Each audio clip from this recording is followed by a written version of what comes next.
Buenos días, buenas tardes.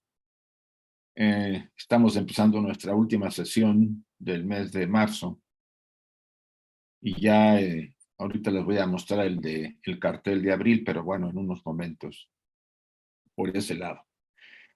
Agregué yo un pequeño resumen de la primera parte del estudio que tiene que ver con el tomo número 2 de la doctrina secreta.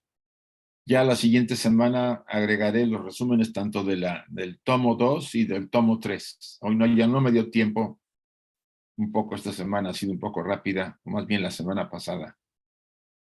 Entonces vamos a iniciar nuestro estudio con la dedicación. Oh tu sol dorado del esplendor más excelente, ilumina nuestros corazones y llena nuestras mentes.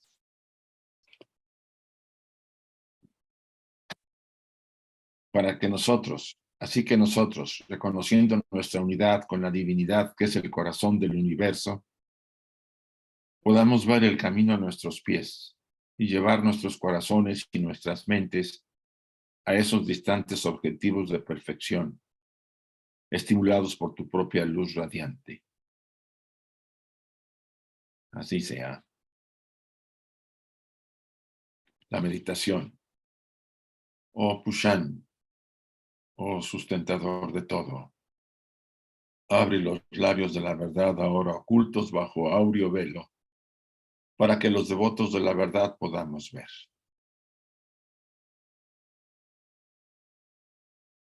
Así sea.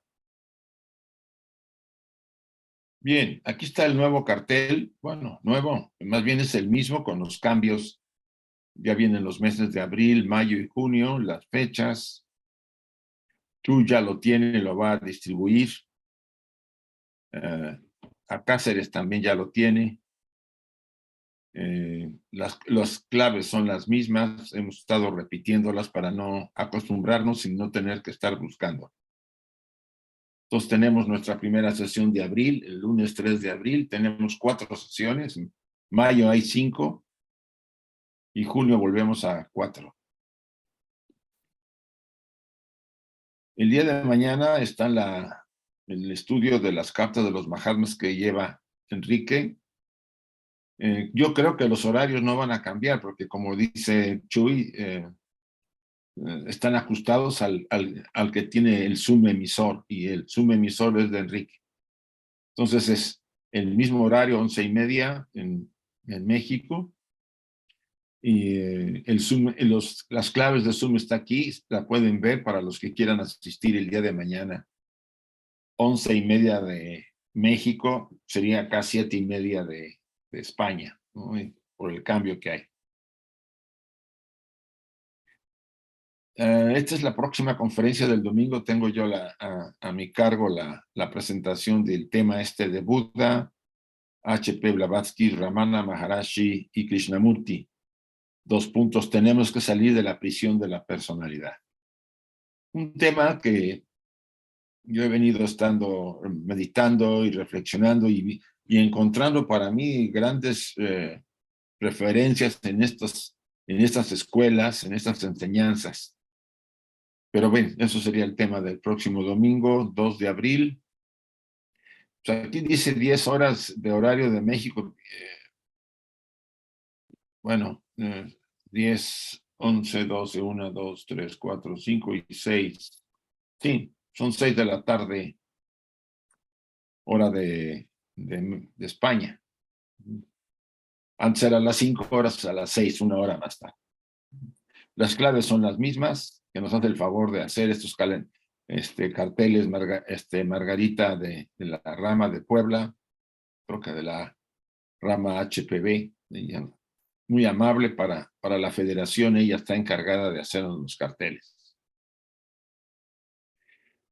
Y bien, vamos a retomar nuestro estudio seguimos con el tema de la sustancia primordial y el pensamiento divino. Y de ello he hecho un pequeño resumen que aquí estoy indicando. O sea, esto resume los siguientes párrafos de estudio para que tengan una idea general de lo que vamos a ver. Dice, vamos a tratar el tema de la luz astral que se le denominó desde el siglo pasado, en el siglo XIX, éter, ¿sí? Mal nombrado éter, como dice Blavatsky en un párrafo.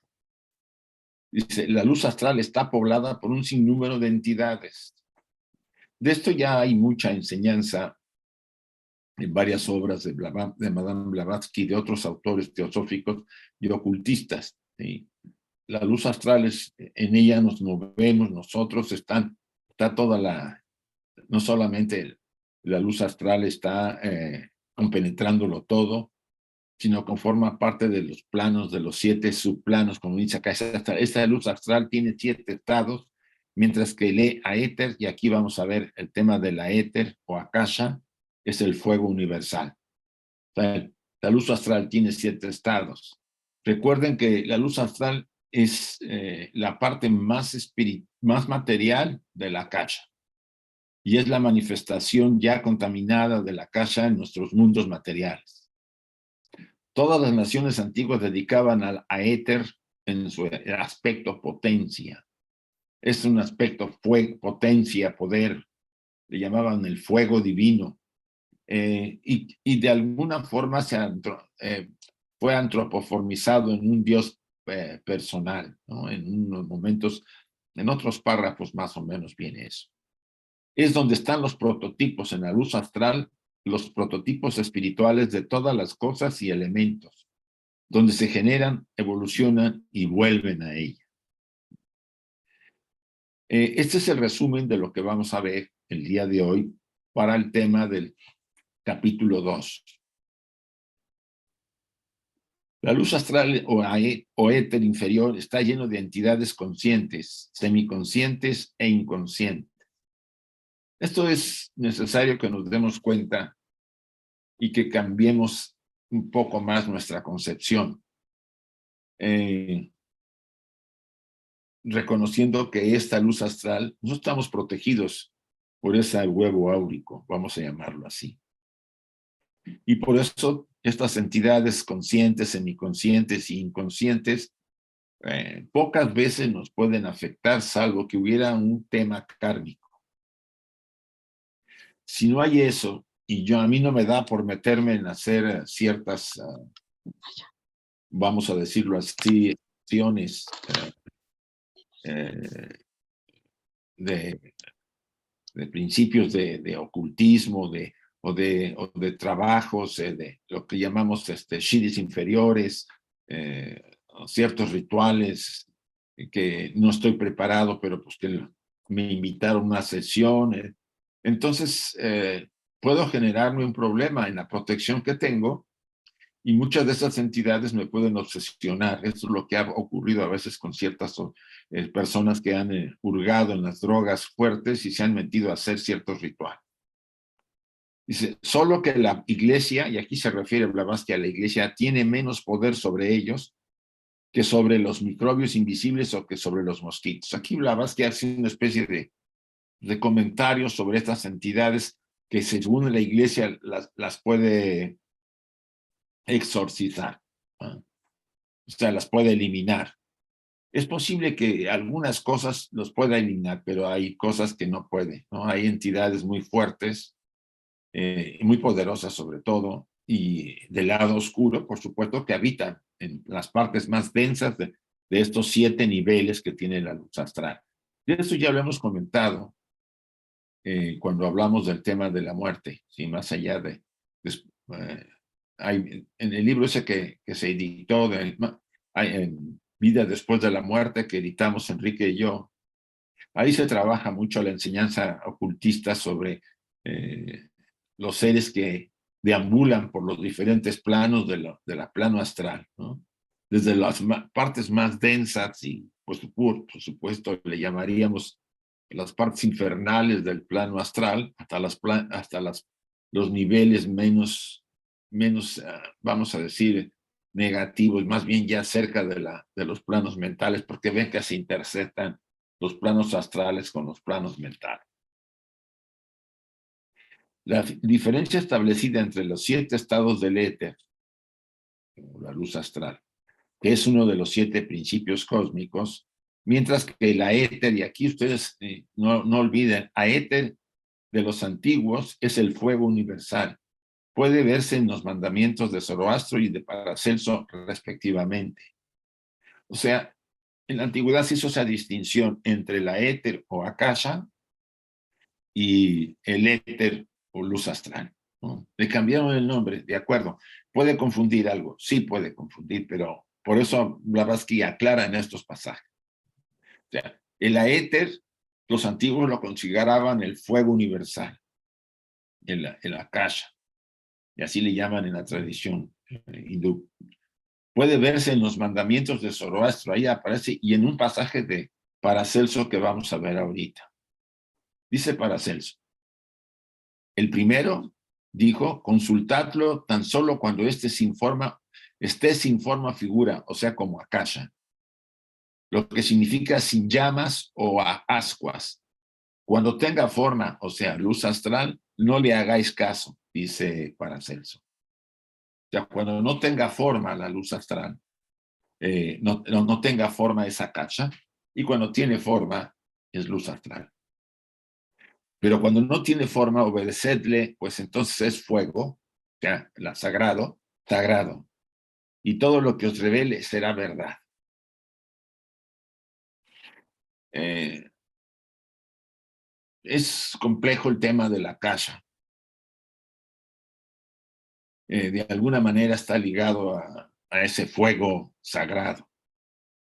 Ese fuego sagrado donde están todas las formas espirituales arquetípicas, ¿no? Y ahorita en otro pasaje lo vamos a ver. Dice, todo lo que os revele será verdad. Esto prueba que el éter, que es en sí un aspecto de la akasha, aquí ya lo aclara, tiene que a su vez varios aspectos o principios. Aquí está hablando de la akasha y de la materia astral o éter, que así le llamaron en el siglo XIX, ¿no? Y siguió influyendo en ello. Pero repasemos lo que dice nuevamente Paracelso. Dice, pero cuando no tiene forma, o sea, cuando es akasha puro, obedecedle, pues entonces es fuego sagrado, y todo lo que os revele será verdad. Estamos hablando acá que si nos revela algo, tiene que ver con jerarquías. ¿Sí? Jerarquías. Es obvio que a veces pensamos que las energías son simplemente formas de energía que no tienen consistencia de entidades que están tras de ella. Entonces, estas fuerzas que nos envuelven a todos, aquí tenemos sobre todo la materia astral. Recuerden, el plano astral de alguna manera envuelve a los planos materiales donde estamos, ¿sí? Cuando vamos a veces en los sueños podemos llegar a caer al plano astral en algún momento. Y lo que llaman el Hades en la tradición griega tiene que ver con el plano astral, no el más inferior, sino probablemente el tercero o cuarto subplano. Los tres primeros planos del plano astral son los más densos y se podría denominar lugares pues, parecidos a lo que llamaría la tradición cristiana un infierno. Esos niveles se entrecruzan con el llamado nivel, con los planos a los que les hemos llamado Avicii. Acuérdense que es el llamado verdaderamente el infierno en la tradición oculta. Entonces, los últimos subplanos del plano Avicii se entrecruzan con los primeros planos del plano astral. Y después vienen el tercero, el cuarto, el quinto, el sexto, se entrecruza con los planos inferiores del plano mental. Hay una continuidad, todo es vibración. Es una enseñanza mucho más interesante de la que ustedes y yo nos imaginamos. Pues esto es la parte de la versión del camino largo, vamos a ir. La enseñanza teosófica maneja dos enseñanzas, el camino largo y el camino corto. Eso lo hemos insistido en varias sesiones. ¿Cuál es el camino largo? Ir transformando nuestra vida poco a poco, en vidas tras vidas, en varias encarnaciones, hasta tomar conciencia de que somos un ser divino habitando un traje de materia. Y que ese ser divino es todo lo que hay en nosotros, desde la parte átmica, es conciencia, es la conciencia universal dentro de nosotros, vamos a llamarlo así, o la conciencia eterna en nosotros. Que la enseñanza del camino largo lo ha dividido esas energías de esa conciencia en los vehículos que conocemos, ¿no? El vehículo astral, el vehículo mental, el vehículo búdico y Atma, que es la fuente, la parte eterna de nosotros. Entonces, toda esta conciencia es eterna, salvo la estructura personal que es temporaria. Y eso, de alguna manera, nos acerca a esta energía de la que estamos hablando. Dice, pero cuando no tiene forma, obedecedle, pues entonces es fuego sagrado. Y todo lo que os revele como jerarquías que emanan esas energías, será verdad. Esto prueba que el éter, que es una forma más degradada de la éter, que es en sí un aspecto de la casa, tiene a su vez varios aspectos o principios, o los 7 principios. Todas las naciones antiguas dedicaban a la éter, o sea, a la parte superior a la casa, en su aspecto y potencia imponderables. Virgilio lo llama Júpiter Pater Omnipotente, Aéter y el gran Aéter. Los indios también le habían colocado entre sus deidades bajo el nombre de Akasha, la síntesis del éter. O sea, esta enseñanza oculta se había manejado también exotéricamente, pero el significado profundo se guarda en el campo esotérico. Y el autor del sistema homero-meriano de filosofía, Anaxágoras de Clemenceau, creía firmemente que los prototipos espirituales de todas las cosas, fíjense, los prototipos espirituales de todas las cosas, o sea, los arquetipos, lo mismo que en sus elementos, se encontraban en el aéter, en el fuego eterno, divino, sin límites, o sea, en el akasha, donde eran generados, de donde evolucionaban y donde volvían. Es una enseñanza oculta. ¿Dónde están nuestros arquetipos? En la parte, en el akasha. Es interesante mencionar esto. Si nosotros hiciéramos el esfuerzo, aquí tendríamos que esperarnos al domingo que voy a tocar estos 2 temas. El camino corto, ¿cuál es? Hemos hablado del camino largo, donde dividimos en 7 subplanos o 7 subestados de conciencia dentro de nosotros, ¿no? La conciencia emocional, la conciencia mental inferior, la conciencia mental superior, la conciencia del alma o buddhi y atma. La realidad es que nomás hay una sola conciencia, ¿sí? Una sola energía que compenetra el cuerpo. Y que, debido a que se refleja y genera la personalidad, también esto hay un diagrama que ya les enseñaré, la personalidad es el hijo de la parte divina. Está temporalmente viviendo experiencias en los planos inferiores. Ustedes dirán, ¿para qué? El objeto que tiene es recuperar otra vez ese estado divino completo. Eso es la función de nuestro yo divino, al que debemos volver. Y ahí se fusionará nuestra conciencia individual de personalidad con el verdadero yo, y entonces recuperaremos nuestra verdadera no individualidad ni identidad. Volveremos a ser uno con el todo. Ese es el camino corto, enseñado por Krishnamurti, por Ramana Maharashi, por el Buda, por Blavatsky, ¿sí? Y eso hace que nosotros nos ubiquemos tarde o temprano en una posición de comprender que el camino que seguimos puede ser acelerado y entender sobre todo a la enseñanza de Krishnamurti cuando nos hablaba que se podría subir de inmediato. Entonces, repito el párrafo. Dice, y el autor del sistema homoemeriano de una filosofía Anaxágoras de Clemenceau creía firmemente que los prototipos espirituales de todas las cosas, lo mismo que sus elementos, se encontraban en el éter o el fuego divino, donde eran generados, de donde evolucionaban y a donde volvían después de funcionar en el planos materiales, y esto es una enseñanza oculta profunda.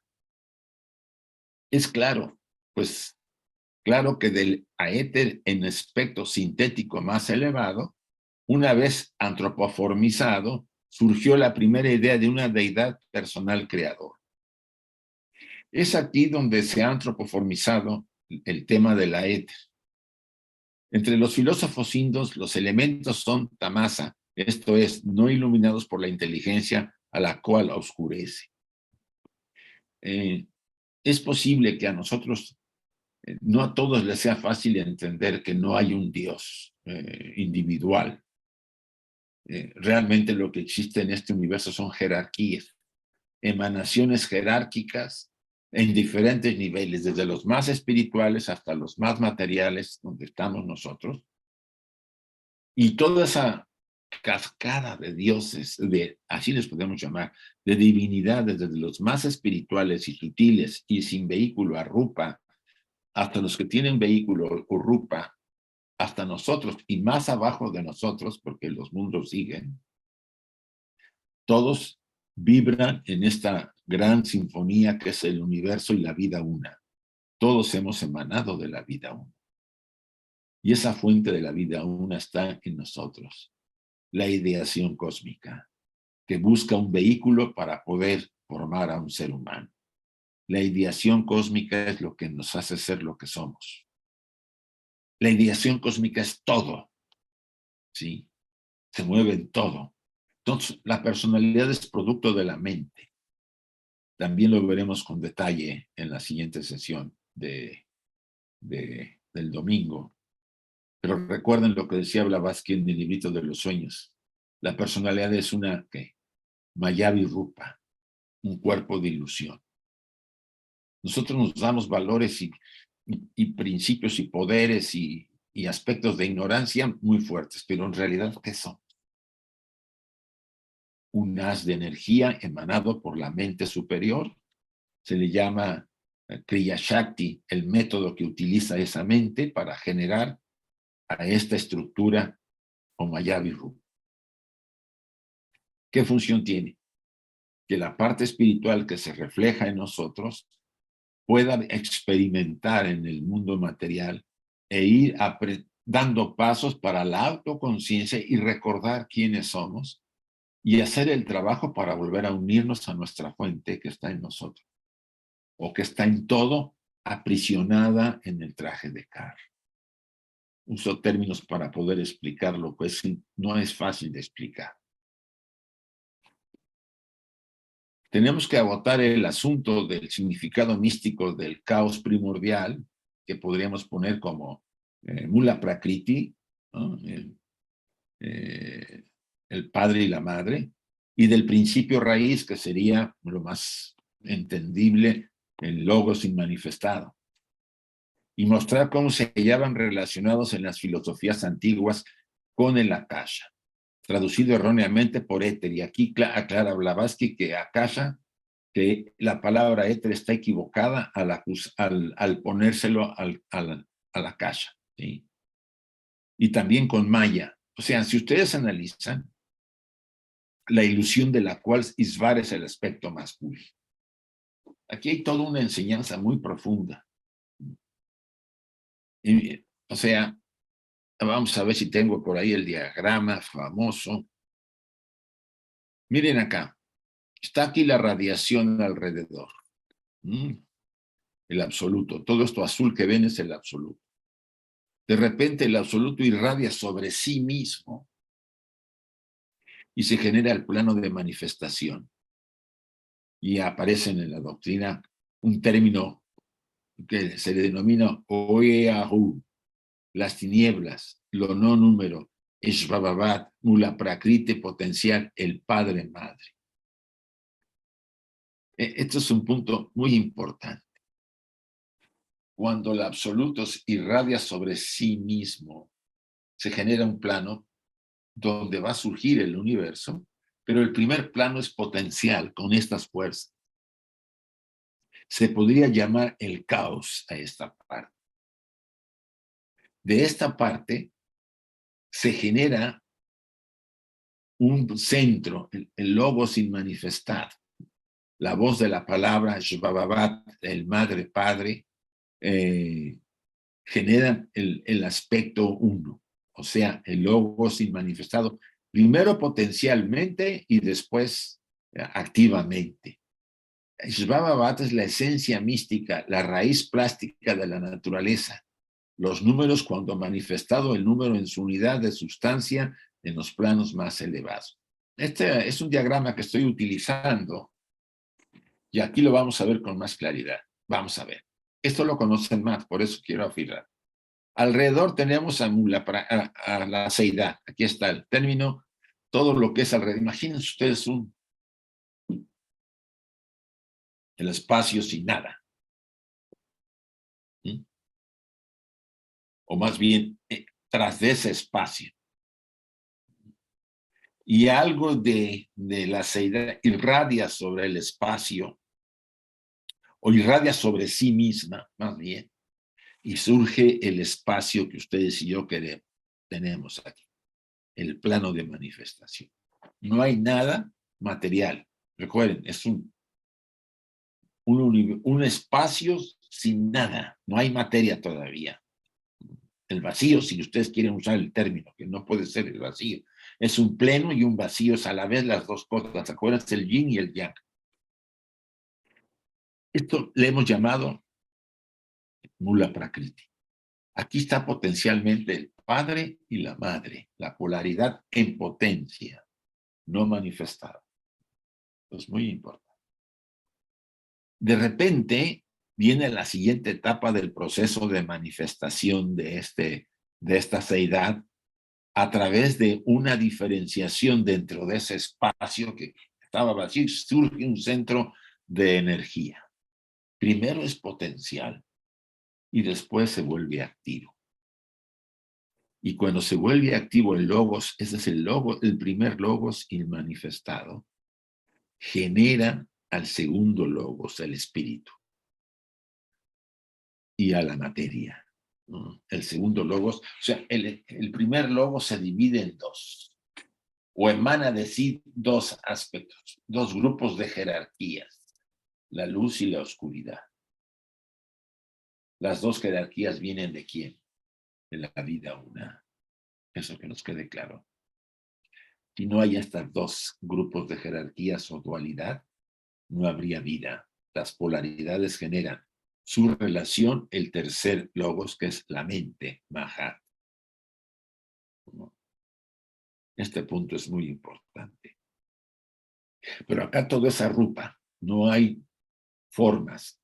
Es una inteligencia, son jerarquías con muy elevadas, pero no tienen forma, porque lo han superado en otros universos. De esta tríada, de estos tres logos, emanan fuerzas como la que acabamos de ver, Akasha, ¿sí? Empiezan a derramarse junto con Fohat. Hay una diferenciación, y yo siempre lo he dicho, entre Fohat y Akasha, es mi opinión. Fohat activa todas esas formas arquetípicas de la Akasha, eso es lo que pienso, y une el espíritu y la materia en todos nosotros. Es un punto que valdría la pena analizar. A partir de ahí sabemos que desde Mahat se emanan los 7 primordiales. Y de los 7 primordiales vuelve a repetirse el modelo y surgen los Lipika, los 7 Lipika, que a su vez, en cascada, el siguiente plano genera a los Manasaputras y a los Nishvatas. Y así va hasta llegar en la serie de jerarquías de energías con inteligencia. Aquellas son rupa, ya tienen formas. Las jerarquías angélicas, llámenle como quieran, hasta llegar a la humanidad. y más allá. Entonces, ¿qué quiere decir? Que el caos primordial y el principio raíz se muestran como si hayan relacionados con las filosofías antiguas con el Akasha. O sea, en realidad todos son no vayamos a darle vuelta, todos son el logos inmanifestado, la raíz. De ahí emana todo. Pero si queremos ir más allá, entonces la seidad manifestada en diferentes frecuencias y vibraciones. Ahora, también ahí surge lo que se llama Maya o la ilusión, de la cual Ishvara es el aspecto masculino. Ishvara es el dios, entre comillas, personal en la India. Es una ilusión que sea ¿se acuerdan que en el árbol sefirotal los 7 sefirot forman al dios personal, se podría llamarle así, ¿no? Al demiurgo. O sea, el demiurgo no es un ser, son millones de seres que forman esa entidad, esa conciencia. Como nosotros tenemos millones de células conformando nuestro vehículo, pero yo tengo una conciencia aparentemente individual, ficticia, es una ilusión, pero la tengo. Todas las jerarquías que me están formando forman al demiurgo, que serían, vamos a poner ejemplo, yo.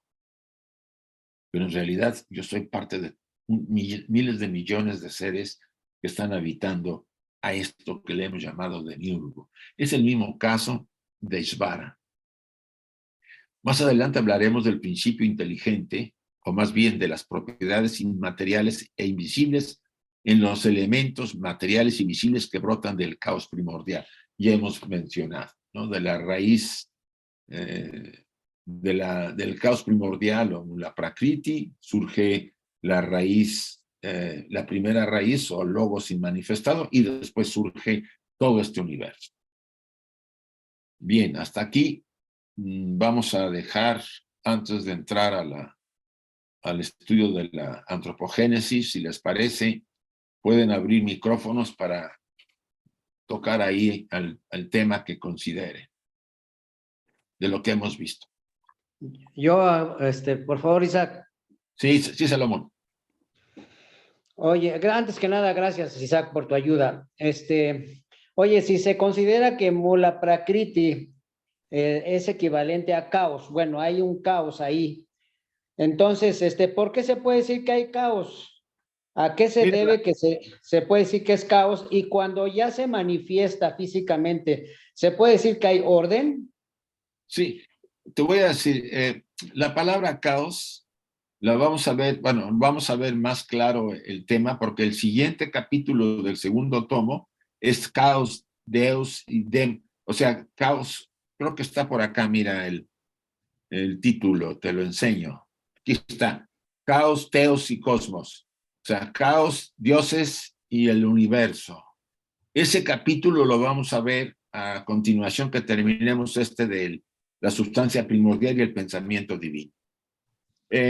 Tenemos un concepto, yo creo, es mi opinión, erróneo del término caos, ¿sí? La misma ciencia te dice que en el caos hay un orden, ¿sí? Ajá. Dando desde el punto de vista de la ciencia. O sea, hay un orden, pero no es un orden que a nosotros lo podamos comprender como orden, porque nuestra mente, nuestra estructura mental está jugándose entre la polaridad de luz, de objeto, sujeto y proceso de conocer. Y en ese proceso limitamos la capacidad de percibir lo que podría llamársele caos desde el punto de vista del absoluto, de la enseñanza antigua. Entonces, cuando entremos a ese tomo, a ese capítulo del tomo 2, vamos a clarificarlo mucho más. Creo que ahorita puede que la palabra nos pueda producir cierta como confusión, ¿no? Una mezcla de cosas. Yo nomás te puedo comentar que dentro de lo que llamamos caos hay orden, ¿sí? Un orden que no responde al modelo que nosotros tenemos por orden, pero existe. Oye, Isaac, el diagramita que nos mostraste hace rato de los diferentes nombres de Mula Prakriti, ¿lo puedes enviar como has enviado que acaba, es a ese? Sí. Está interesante, muchas gracias. A ti. Si no hay preguntas más, nos seguimos al tema de esta. Sí, Yo quizá sí hay tres tengo. manos levantadas. Hay Hola, 3, 4 tres, manos. sí. Bueno, pues como no las veo, muy bien, díganme. Pati, Bueno, hola Isaac, muy buenas tardes y buenas tardes a Hola, todos. Pati. Tengo dos preguntas, Isaac. Hablaste sobre los dos caminos que tenemos que seguir, bueno, que uno sigue en el camino largo y el otro camino es el corto. Sí, Ambos nos van a llevar a una sabiduría, a un aprendizaje y a un despertar de la conciencia. sí. Mi pregunta es, ¿por qué desde un inicio no se nos da el camino corto? Mira, primera, tendríamos que cuando entremos al tema de antropogénesis, en la creación de las razas humanas, ahí se sabe, se nos dice que la humanidad entró, las mónadas lunares, que son las que entraron a la cadena terrestre, no todas tenían el mismo grado de desarrollo. Había diferentes niveles de grados de desarrollo humano, si podemos llamarlo así. Hubo 4 grupos que son los que entran, pueden entrar como seres humanos, grupos inmensos de mónadas. Blavatsky lo comenta como una oleada. Dice, la primera ola era la más avanzada de mónadas que encarnan. Después vinieron la siguiente oleada, que no era tan avanzada ni desarrollada. Después la tercera, y ya la cuarta ya tuvo problemas. Y eso es lo que ahora forman los animales. Si somos seres humanos, si somos mónadas todos, con diferente grado de desarrollo, no todos vamos a poder abordar la liberación o la realización, mejor la palabra realización, de volver a nuestro verdadero estado de divino de conciencia, porque nuestros niveles están en diferentes capacidades de desarrollo. ¿Qué ocurre? Que necesitaremos vivir, los que no tenemos tanto desarrollo, mucho más vidas que los que están desarrollados, porque ya venían desarrollados desde la cadena lunar. El siguiente grupo estaba también desarrollado, pero no tanto como la primera. Entonces, por eso tú y yo encontramos en la humanidad diferentes niveles de estados de conciencia y de grados de desarrollo y de madurez espiritual, debido a que no todas las mónadas están desarrolladas completamente para poder ahondarse en el camino corto, como decía Krishnamurti. El camino corto requiere madurez espiritual y una capacidad de decisión muy fuerte para seguir adelante en tu unión con la divinidad interior. El camino largo, pues, es un camino que va llevando al alma, a la parte espiritual, a la mónada, encarnación tras encarnación, aprendiendo lecciones para que vaya soltando y adquiriendo autoconciencia superior y decida finalmente, después de vivir hacia afuera, volver hacia adentro. Esa es la diferencia, Pati, a mi modo de ver. El grado de diferencia de madurez de las almas que entramos a ser seres humanos. Ok, muchas gracias. Y la segunda pregunta, esto que llamas caos, obviamente se manifiesta en todas direcciones, ¿no? Como es arriba, es abajo. En el momento que nosotros como seres humanos entramos en este caos, aunque no lo veamos en ese momento, que es un aspecto de orden y obviamente reacomodo para hacer las cosas mejores, es donde la gente sufre demasiado precisamente por esa mala percepción, ¿es correcto? Mira, hay muchos estereotipos en la sociedad humana. Le llamamos orden a lo que se opone al caos. Vamos a decir, son las dos polaridades, ¿sí? Como el yin y el yang. ¿Por qué distinguimos el caos en la sociedad humana? No en el origen de la palabra, porque tenemos esa polaridad para poder considerar que el orden es lo opuesto al caos, como la luz es lo opuesto a la oscuridad, ¿no? Y como el bien es lo opuesto al mal. Mientras veamos ese enfoque, y no es el caos que yo asumo que tiene un orden, pero es un orden diferente, ¿sí? que no está estipulado por nuestra mente estructurada y limitada a nuestros niveles personales. Nosotros llamamos caos cuando hay un desorden en una habitación, y cuando ha sido arreglada y puesta en orden, llamamos orden. Pero si tú analizas el orden y el desorden, en el fondo emanan de la misma fuente, ¿sí? No voy a poder distinguir el caos o desorden si no hay orden. Y al revés, si no he conocido el orden, no entenderé qué es el caos o desorden. Son las dualidades, las divisiones que la mente utiliza para poder calificar y estructurar un mundo, que es la mente. La mente ha creado nuestro mundo, nuestro universo. Nuestros sentidos captan lo que pueden y con eso elaboramos un mundo personal. Y además correspondemos con los otros mundos porque más o menos tenemos los mismos sentidos funcionando igual. Pero lo interesante de aquí es que esos estereotipos para utilizar las palabras de caos y orden están muy limitados a la mente concreta, a la mente limitada, que es necesario, pero que se va a ir sobreponiendo. Y yo, como le dije a Salomón, esperemos cuando abordemos el tema del caos en el siguiente capítulo de la doctrina, del tomo 2, y creo que vamos a tener mayor visión sobre ese tema. Muchas gracias, hasta luego. A ti, Pati. ¿Quién más, chicos? Magali por aquí. Ah, Magali. Sí. ¿Cómo está? Buenos días para todos. Bien, bien.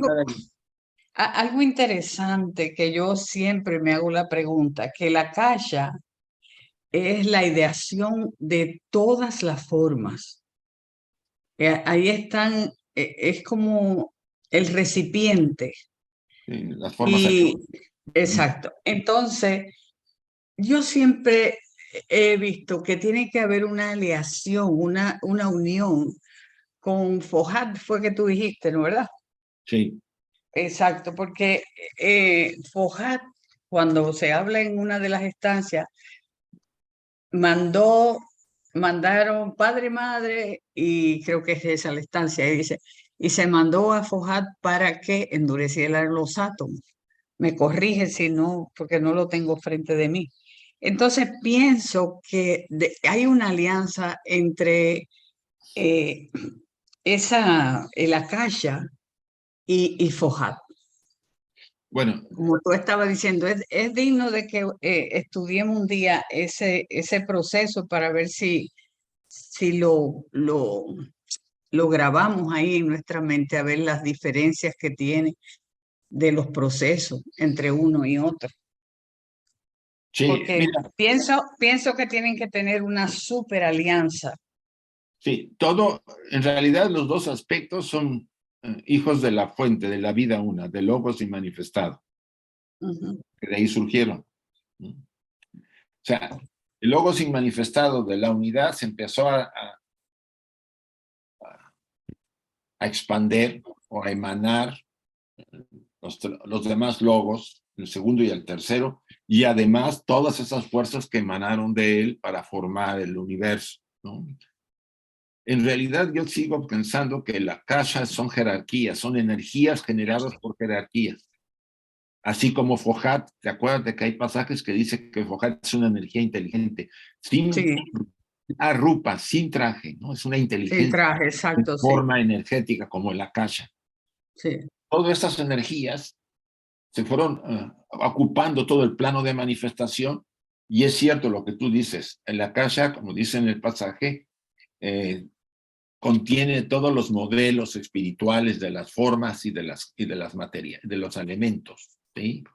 De donde aquí emanan, evolucionan y vuelven otra vez a la akasha, porque ahí la akasha es el receptor de todo lo que hay. Sí, no sé, una vez se lo oí a Martin decir que las ideas son la luz más brillante del ser. Y digo, wow, entonces Akasha será que las endurece para ver nosotros en este universo, en este planeta por lo menos, tantas ideas preciosas hechas realidad, otras no Sí, tan preciosas, pero lo que por lo pasa es que menos. yo vuelvo a decir y tienes razón en cierta forma, mira, usamos las ideas mentales y la gente cuando oye una palabra idea mental piensa que es una idea mental de la racionalidad, de la mente concreta, de la mente de la personalidad. Yo siento que cuando tú hablas ideas primordiales, ideas superiores, estás hablando de la ideación cósmica. Claro, claro que sí, de esa belleza manifestada. Ahí no te rebato nada. Cuando Ujú. entra a nosotros, porque dice un pasaje de Blavatsky, la ideación cósmica busca su base y cuando nos penetra en ella, forma un ser humano. ¿Sí? Ajá. Bueno, Entonces, esa misma división dual que se hace en ese proceso, en la segunda emanación del logo, la segunda emanación del logo, hay una división similar a la del espermatozoide, óvulo y espermatozoide, que se sí, unen y se hace esa división. sí, Entonces, otra pregunta que yo quiero hacer, porque quizás yo entro a las clases de otras personas que están aprendiendo y quizás estoy informándole mal. Yo tengo entendido, según lo que he estudiado con el profesor Chaneco, que el logo es uno. Ahora, él emana de él la primera emanación, que es de su tercer aspecto. Después, emana de él su segundo aspecto. Y emana de él después su tercer aspecto. Es decir, doy de mí y sigo existiendo.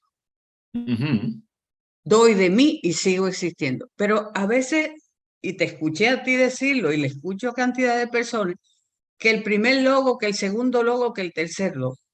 ¿Son tres logos o es manifestación de esa esencia? no, siempre se ha dicho que es la manifestación del Logos manifestado. Ok, pues está Todo bien.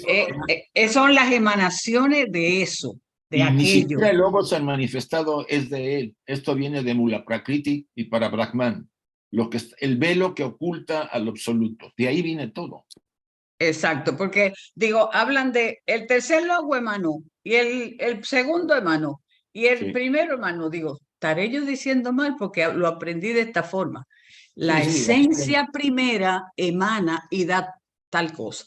La esencia segunda de él da otra cosa. La esencia tercera de él da otra cosa.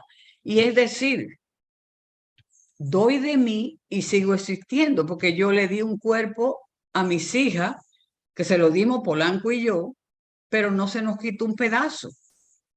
Seguimos existiendo tal cual. Sí, de alguna manera sustituye logos por jerarquías. O también, eso es verdad, porque El eso es real. Pero quería yo estar bien clara, porque a lo mejor mi transmisión a otras personas puede ser dañina y pueden No, entender otra cosa. está bien, María, Magali, no hay problema.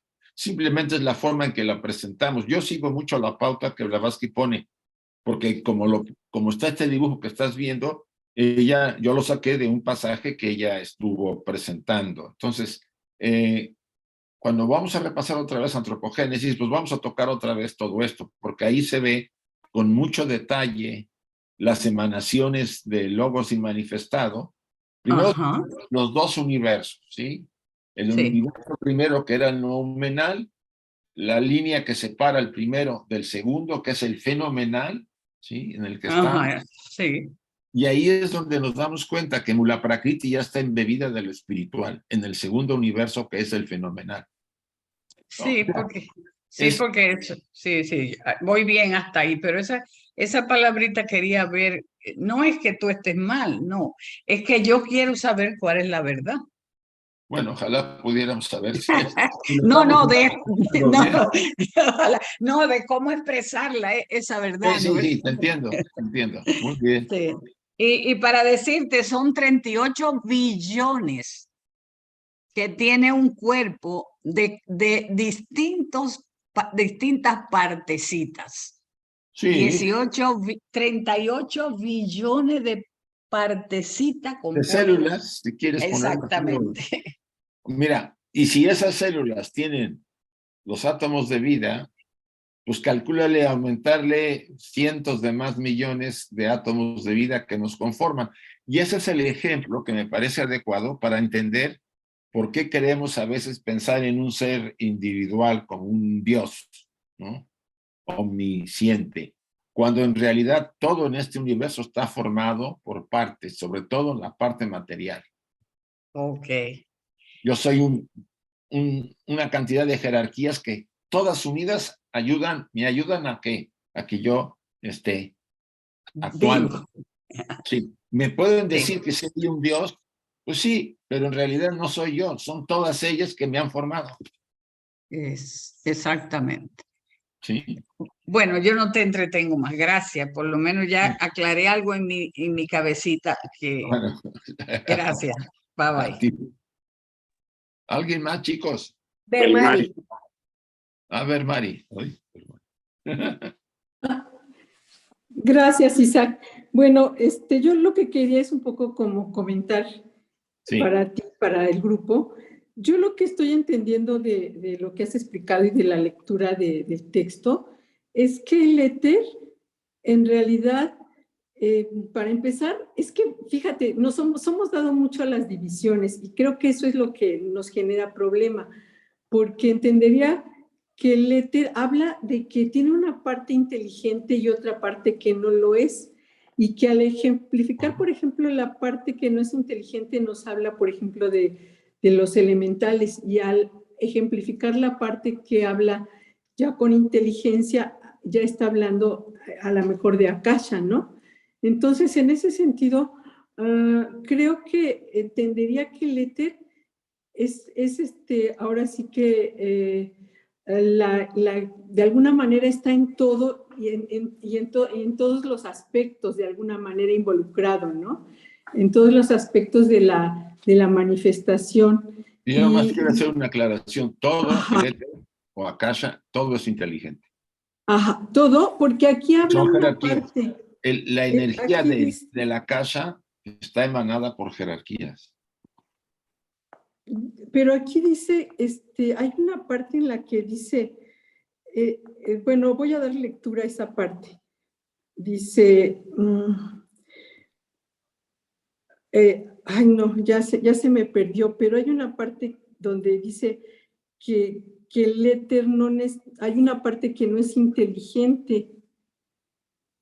Al menos eso lo entendería como éter, ¿no? Como éter, Sí, a lo mejor porque si hablamos de Akasha, yo debería hablar de Akasha y energía astral, porque la Akasha, la energía astral es Akasha, pero muy degradado. Bueno, No éter, que tuve ella la dice, impresión de mira, haber aquí la leído algo palabra así. dice, mira, dice abajo, dice así, tenemos que agotar el asunto del significado místico del caos primordial y del principio raíz, y mostrar cómo se hallaban relacionados en las filosofías antiguas. El Akasha, traducido erróneamente por éter. ¿Ya viste ahí? O sea, está Sí. traducido erróneamente en el siglo XIX, pues por los que podían hacer alguna cosa para ponerle nombres a lo que era innombrable todavía. Ajá. Entonces Bueno, habría que acomodar ahí el tema de la casa, que yo no lo considero éter, pero que como ella lo toma, porque así lo conocía la gente y como ella lo incluyó en el libro, porque si no, cuando leyeran los estudiantes de teosofía del siglo XIX la palabra casa o materia o energía astral, pues se podrían confundir. Entonces ella ubicó el éter para que más o menos con aclaraciones que hacía después, como ahorita en este caso. ajá, sí, pero por ejemplo aquí hace una división ella misma, dice, el éter superior o Akasha es la Virgen Celestial, madre de todas las formas y seres existentes, pero está hablando de éter superior, pero también en tanto que habla de éter superior, pues hay un éter que no lo es, no es superior, ¿no? Que es oscuro, que es el que Ajá. estamos nosotros. De ahí está todas las enfermedades, todo lo que se acumula. Ok, perfecto. Esa sería en realidad Esa es la polaridad, ¿no? De las dos energías del segundo logos inmerso en todo. Luz, oscuridad, bien y mal. No puede negársele a eso, porque si no, no Y habría. pudiéramos decir entonces que esa energía llamada éter permea todo el universo y todos Sí. los aspectos, ¿no? Sí, sí. Ok, perfecto. Y la otra era solamente una propuesta. Como seguramente ya no nos va a dar tiempo de ver antropogénesis, que si la siguiente clase, cuando nos comamos la clase viendo simbolismo arcaico, si podemos empezar con antropogénesis. Gracias. Sí, lo vamos a empezar al revés, ¿te parece? Sí. Empiezo con Gracias. antropogénesis y termino con simbolismo arcaico. Sí. Tiempo. Sí, Sí, está da bien. tiempo. Muy buena idea, ¿eh? Muy buena idea. Gracias. Supongo Tienes todavía a Liliana y a Dani aún en fila. Bueno, Liliana. Hola, buenos días a todos y muchas gracias, Isaac. Isaac, Sí. le hago una consulta, a ver si mi idea está muy loca, digamos. Yo trato de unir el concepto de entropía con el del caos, como si fuera una situación de máxima expansión, pero que a su vez tiene en potencia el orden y que ese orden lo empieza a concretar, lo deja ir viendo con cada emanación, como que ese caos, que parece un caos, pero que no es un caos, a través de la ideación cósmica o la ideación divina ya tiene implicado el orden, que lo empieza a desarrollar por etapas, incluso muy ordenadas. Y como que al final de todo ese despliegue, pareciera, ¿no? Para lo que me queda a mí de idea, es volver otra vez al caos en cada vuelta, con un poquitito más de autoconciencia después de haber hecho todo el despliegue. Está bien tu propuesta.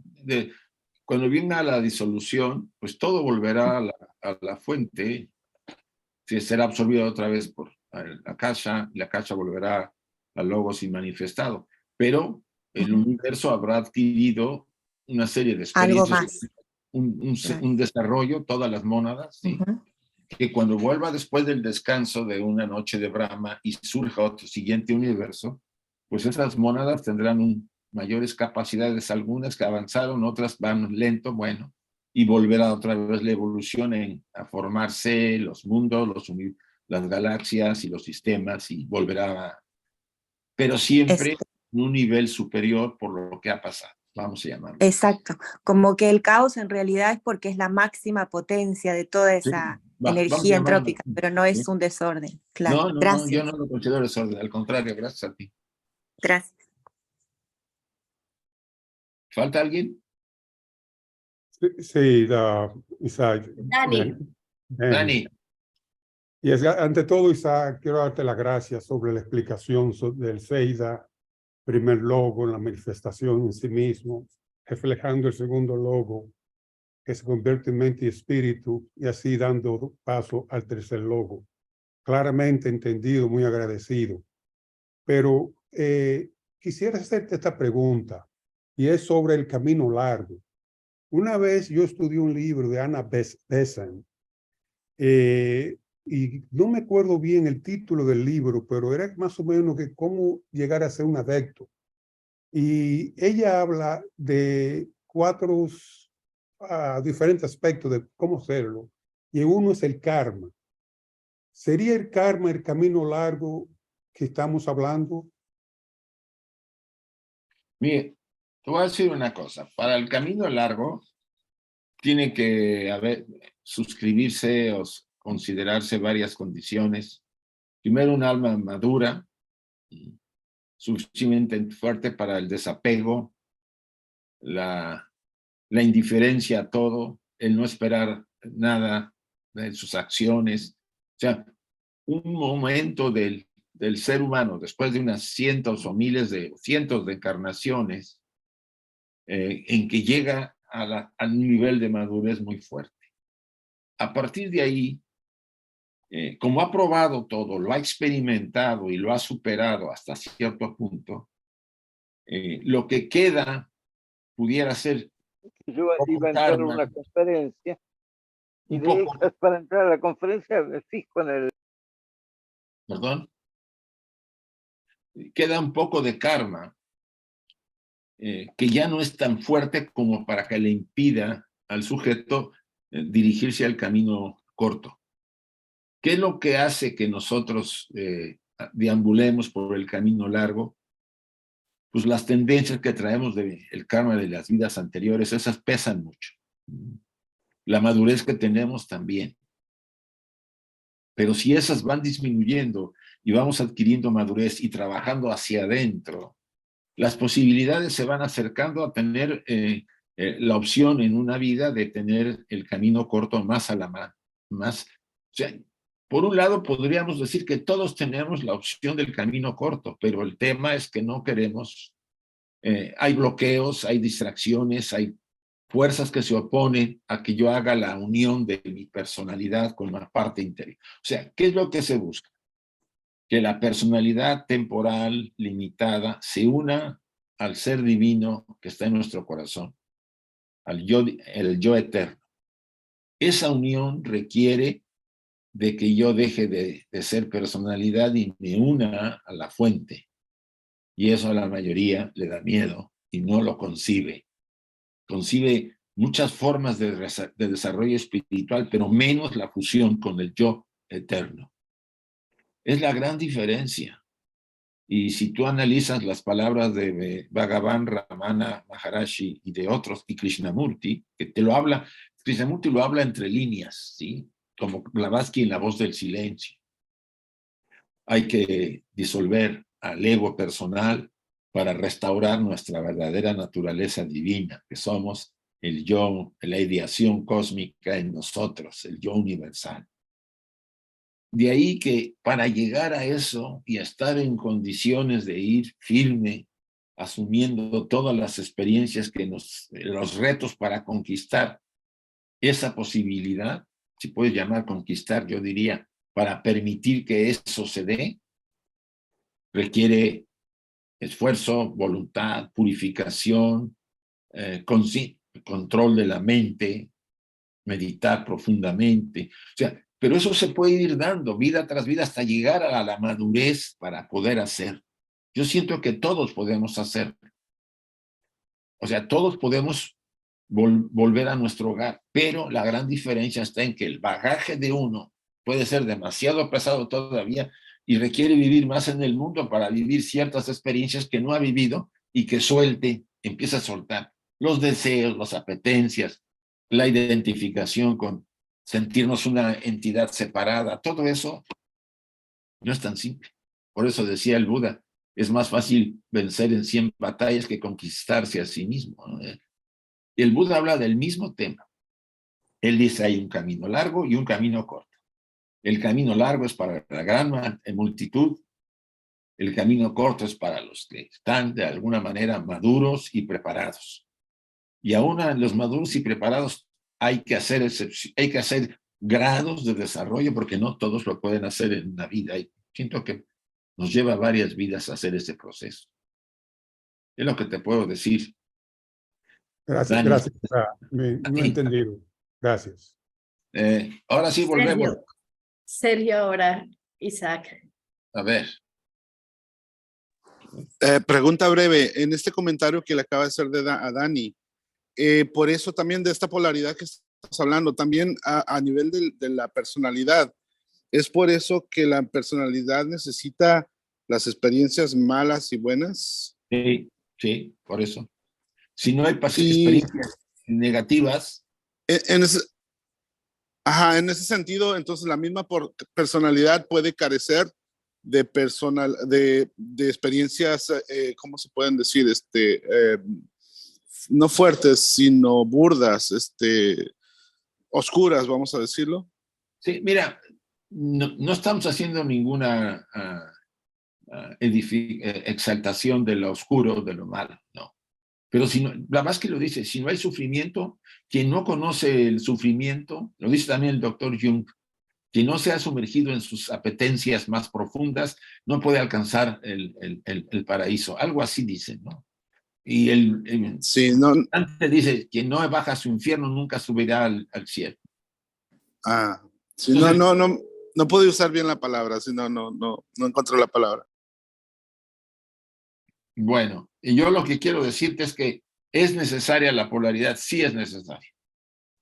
Solamente que debido a la cantidad de experiencias, de vivencias que traemos, no siempre es tan simple, porque hay tendencias, los escándalos nos influyen mucho, ¿no? Nuestros propios destinos dirigidos por el karma a veces se oponen a ciertas cosas porque no es el momento todavía. O sea, el trabajo personal es básico y por eso insiste tanto Krishnamurti como Madame Blavatsky, como Ramana, como el Buda y como el oráculo de Delfos. Conócete para que te des cuenta de lo que hay ahí. Hombre, conócete a ti mismo.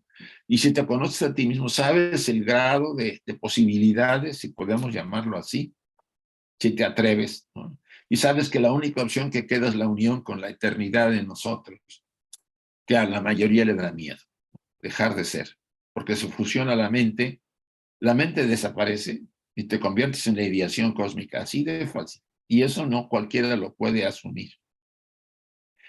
Bien, vamos a proseguir, ¿les parece? Bueno, pues sí, voy a hacer la siguiente semana el estudio de aquí de los principios de la vida senciente del Sloka 12 de cosmogénesis, de antropogénesis.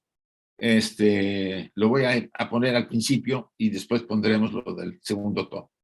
Pero me gustaría, antes de que termináramos, por lo menos leer esta parte, este material, ¿no? Es el primer comentario, comentario B. Dice, el comentario moderno explica las palabras como una referencia al hecho astronómico bien conocido de que Mercurio, 7 veces más luz y calor del Sol, recibe 7 veces más luz y calor del Sol que la Tierra. Por supuesto, Mercurio está a un lado casi del Sol, ¿sí? Él recibe 7 veces más energía.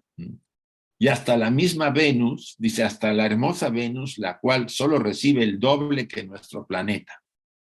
O sea, Mercurio recibe 7 veces más, y aquí lo tienen ustedes el más cercano, es este, y Venus es el siguiente, recibe el doble de la Tierra, pero recibe más que la Tierra. Si ese hecho era o no conocido en la antigüedad, puede inferirse del fuego del espíritu de la Tierra al Sol, según él expresa el texto. El Sol, sin embargo, rehúsa poblar al globo, toda vez que no está aún dispuesto para recibir la vida. En este momento, recuerden, hago recordatorio de que en la sesión anterior vimos que el globo, la jerarquía de la Tierra pidió al Sol que enviara a las jerarquías que quería tenerle la Tierra ya vida, ¿no? Que surgiera la vida senciente en la Tierra. Pero ¿qué ocurre? Que el Sol le da a entender que aún no está preparada la Tierra, está todavía incandescente. Eso lo veremos en un párrafo después, porque la Tierra estaba en formación, seguía incandescente y no permitía todavía que la vida se manifestara en ella. Y a pesar de su reclamo de las jerarquías que estaban en la Tierra, o que observaban y vigilaban, intervenían para todos los procesos de que la Tierra se empezara a ser un globo adecuado para la vida, aún estaba en una etapa muy temprana, ¿no? Si podemos llamarlo así, y el Sol se rehúsa, las jerarquías solares se rehúsan y dicen, no, todavía no es el momento, tienes que esperar, ¿sí? Todavía no estás dispuesta para recibir la vida. Y esto es un punto interesante, porque aquí las estancias nos hablan como si los planetas hablaran en el sentido en que conocemos nosotros ese término, pero más que eso son las jerarquías. La vida que está en cada planeta son los que dirigen la cadena, porque recuerden que la Tierra es una cadena, ¿no? Venus tiene su cadena, Marte tiene su cadena, y así todos los planetas. Son cadenas donde la vida que existía, por ejemplo, en Venus, en Venus, está en otro de los globos de su ronda. Recuerden que hay 3 rondas, 3 globos para antes de que llegue al cuarto globo terrestre y después 3 globos más para llegar a la parte espiritual. Los seres conscientes o sencientes de Venus están en otro de sus globos. En los globos superiores, en los universos superiores, vamos a llamarlo así, en su proceso de evolución. Por eso el planeta aparece aparentemente sin vida y con temperaturas muy elevadas y haciendo erupción, porque hay volcanes que han dicho que han captado haciendo erupción. Si ustedes lo comparan con Marte también, Marte también es un planeta donde la vida está en otro globo. O sea, todos estos planetas llaman planetas sagrados, porque son más viejos que la Tierra, para empezar, ¿sí? Yo últimamente he estado checando la información de la ciencia, donde nos dicen que les parece incomprensible o que existan, vamos a decir, galaxias que se ven más viejas del cálculo que se ha hecho del universo. La opinión general es que van a llegar como está muy cuestionable, como está muy definido que el universo tiene 13,000 y tantos millones de años de formación, cada vez que surge algo que cuestiona esa cantidad de millones de años, pues los científicos se ponen a temblar y no quieren aceptar, ¿no? Aunque vean ciertas demostraciones. Mi opinión es que el universo, como nuestro sistema solar, son más viejos que el cálculo que la ciencia ha hecho, porque los recursos que tienen no son tan avanzados por el momento para poder definir, pero cada vez llegan a más allá. En otras palabras, la ciencia sigue adelante, pero los límites son, vamos a decir, aún muy grandes, porque mientras no, como dice Blavatsky, mientras no usen los principios superiores, o sea, las facultades psíquicas superiores o las facultades espirituales, estaremos limitados a la materia. Bueno, sí me gustaría terminar acá porque ya son más allá van a dar las 9 en España, cuarto para las 9. Vamos a dejar de Chuy para que podamos cerrar ya nuestro estudio. Sí, claro. Si hubiera alguna pregunta, pues podemos terminar con alguna pregunta y sobre todo para los... ver, Mari. Yo quería comentar, Isaac, que ahora que empezamos a hablar bueno, que está Blavatsky hablando de Mercurio, Sí. Bueno, en realidad le da un papel muy importante como cuidador de la tierra, ¿no? Sí. Pero en ese orden de ideas, me imagino que ese cuidador de la tierra todavía es más importante en este momento por la raza en la que estamos, ¿no? Donde la mente domina, ¿no? Supongo que debe ser todavía más importante esa influencia de Mercurio, ¿no? Sí, mira, se le consideraba desde la antigüedad en la enseñanza como el gemelo de la Tierra. Casi tiene muchas condiciones de tamaño y forma, aunque el estado evolutivo, el estado del planeta es un estado muy diferente, ¿no? Es un estado árido, no es un planeta no está muerto porque está en erupciones los volcanes, las temperaturas muy elevadas, o sea, no es la Luna, por decirle, ¿no? Que no es un planeta que, entre comillas, está en un estado aparentemente de muerte, sino al contrario, está activo, Venus. Marte podríamos decir que está un poco menos que Venus de activo. ¿Por qué? Porque ya manifiesta, si ustedes ven en las imágenes que nos mandan los aparatos que hay allá, una inactividad general, aunque hay nubes, hay ciertos vientos, o sea, hay cierta actividad, incluso temblores, pero el campo magnético lo ha perdido y ha perdido la atmósfera. O sea, Si analizan ustedes, todavía Venus está mucho más rico que Marte. O sea, tiene como menos condiciones de estar aparentemente ya en un estado de muerte, si puede decir, o que la vida se ha retirado completamente. Y ahí nos colocamos nosotros, ¿sí? Porque si Mercurio está como está, y Marte está como está, y Venus está como está, la Tierra es joven, un planeta joven en muchos sentidos, y la verdad en todos, y Marte y Venus forma parte de esa relación que probablemente es una relación oculta. Yo en un principio consideraba que los Manasaputras, o sea, las jerarquías venusinas tenían que ver y tienen que ver con nuestra formación, sobre todo con la mente, ¿no? Hay una parte de la enseñanza que habla de eso, pero yo me voy con más cuidado a tocar ese tema. Pero sí, Venus tiene una posición y una importancia. Se dice que de las dos partes que más toma del Sol, de nosotros, una parte nos la reserva a nosotros. Ahí hay un misterio, ¿vale? Gracias, gracias, Isaac. Sí.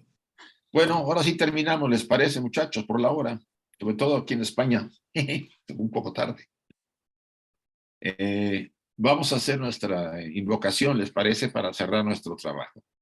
Les pido que cerremos nuestros ojos un instante, por favor.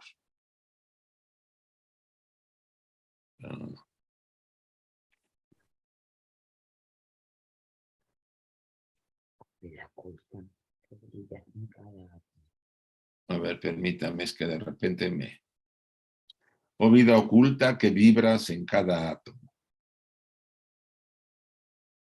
Oh luz oculta que brillas en cada criatura. Oh amor oculto que todo lo abarcas en la unidad. Que cada ser que se sienta uno contigo sepa, por lo tanto, que es uno con todo lo demás. Así sea, y gracias a todos por su paciencia.